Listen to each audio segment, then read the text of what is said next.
രാത്രിയായാലും പകലായാലും cravings വന്ന എല്ലാവരും എന്താ ഉണ്ടാക്കുക? ഓഫ് കോഴ്സ് ന്യൂഡിൽസ് ആയിരിക്കും അല്ലേ? ഞാനും ന്യൂഡിൽസ് തന്നെയാണ് ഉണ്ടാക്കുന്നത്. പക്ഷേ ചെറിയൊരു വ്യത്യാസമുണ്ട്. എന്താണെന്ന് വെച്ചാൽ ഞാൻ എൻ്റെ നൂഡിൽസ് ഒരുപാട് മസാലയോ കാര്യങ്ങളോ ഒന്നും തന്നെ ആഡ് ചെയ്യുന്നില്ല. ഞാൻ ജസ്റ്റ് ആഡ് ചെയ്യുന്നത് ബ്രാഹ്മിൻസിൻ്റെ സ്പൈസസ് ആണ്. ഞാനിവിടെ എടുത്തിരിക്കുന്നത് ബ്രാഹ്മിൻസിൻ്റെ ചില്ലി പൗഡറും അതുപോലെ തന്നെ ടെർമറിക് പൗഡറുമാണ്. ഇവിടെ പാക്കിംഗ് എന്ന് പറഞ്ഞാൽ നീറ്റ് ആൻഡ് ഹൈജീനിക് ആണ്. ബ്രാഹ്മിൻസിൻ്റെ സ്പൈസസ് ആഡ് ചെയ്യുന്നതുകൊണ്ട് തന്നെ ഫുഡിന് എക്സ്ട്രാ ഫ്ലേവറും ടേസ്റ്റും കിട്ടും.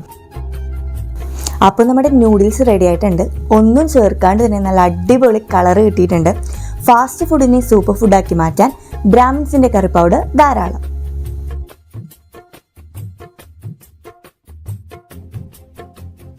നല്ല അടിപൊളി ഫ്ലേവറും സൂപ്പറായിട്ടുണ്ട്. അപ്പോൾ വീഡിയോ ഇഷ്ടപ്പെട്ടാൽ ലൈക്ക് ചെയ്യുക, ഷെയർ ചെയ്യുക, സപ്പോർട്ട് ചെയ്യുക. ഡീറ്റെയിൽ റെസിപ്പീസിനായി ബ്രാഹ്മിൻസ് റെസിപ്പി എന്ന് കമൻറ്റ് ചെയ്യുക. നിങ്ങൾക്ക് ഇതുപോലെ ഫാസ്റ്റ് ഫുഡിനെ സൂപ്പർ ഫുഡാക്കി മാറ്റാനുള്ള റെസിപ്പീസ് അറിയാമെങ്കിൽ അതുകൂടെ മറക്കണ്ട.